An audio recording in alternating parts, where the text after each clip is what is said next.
Okay, let's unpack this. We put so much trust, really profound trust in elder care facilities. We expect them to keep our loved ones safe. Absolutely. It's a huge responsibility they take on. But what happens when that trust is just shattered by neglect?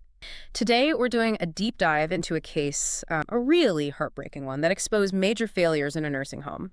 Our mission is to see how this could happen and, importantly, how legal action can actually make a difference. And what's fascinating, or maybe troubling here, is how one incident can really shine a spotlight on systemic problems. Problems that, often go unnoticed until something awful happens. So tell us about this specific case. It involves a man named Jonathan. Yes, Jonathan, an 85-year-old veteran, a grandfather. He was admitted to a facility in southeastern Pennsylvania. Okay, and what happened? Well, one evening, he fell in his room. He hit his head. Oh, no.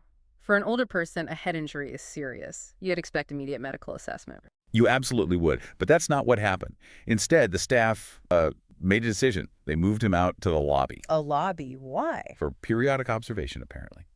That was the decision, and it was a fatal one. It set everything else in motion So this was preventable from the start. entirely. And the core failure, it was actually caught on video. It's quite disturbing. You see staff walking past them in the lobby all night Was walking past. without doing any real checks, no neurological checks, pupils, alertness, the things you must do after a head hit. Nothing. Nothing meaningful. He was just left there. By the morning, Jonathan was found unresponsive. And he passed away. He did, due to complications from that fall. Complications that really shouldn't have happened if proper care had been given right away. I just can't imagine the impact on his family. The heartbreak, the anger. Immense betrayal, too, knowing his death didn't have to happen, that the place they trusted failed him so badly. So that's when legal help became involved, to find out what went wrong. The family sought answers, and Bedsore Law got involved. Their team did a really in-depth investigation. And what did they uncover? I imagine it was more than just that one night. Oh, definitely. It pointed to systemic issues. They found, first, a clear neglect of observation protocols. Those neurochecks just weren't happening. Okay. Second, big understaffing issues. Just not enough people to monitor residents properly. That seems common, unfortunately. It is. Third, improper training. Staff weren't equipped for emergencies like head trauma. Fourth, they found violations of state regulations on monitoring and documentation. So breaking rules, too. Yes. And finally, just a complete lack of emergency action. No one escalated the situation to doctors or called for higher medical help. And you mentioned systemic issues. Was this sort of thing happening before? Well, the investigation suggested a pattern, yeah. Similar incidents or lapses. It wasn't just a one-off bad night. Which means other residents were also at risk. It's unsettling. Very. It shows how deep the problems can run. So, with all this uncovered, what was the outcome for Jonathan's family? Did they get justice? They did achieve a measure of justice.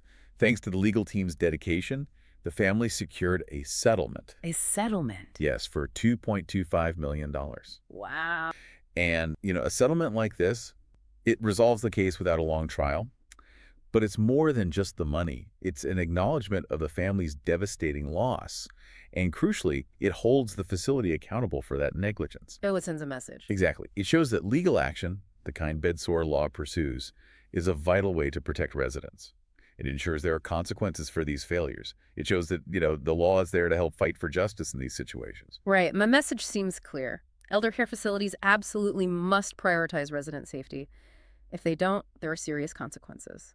Which really brings up a bigger question, doesn't it? Given how much families rely on these places, what does a case like Jonathan's tell us about, our collective responsibility to demand better oversight, better protection for seniors? I think it tells us vigilance is absolutely essential. If you suspect anything is wrong, neglect, abuse in a loved one's nursing home, don't wait.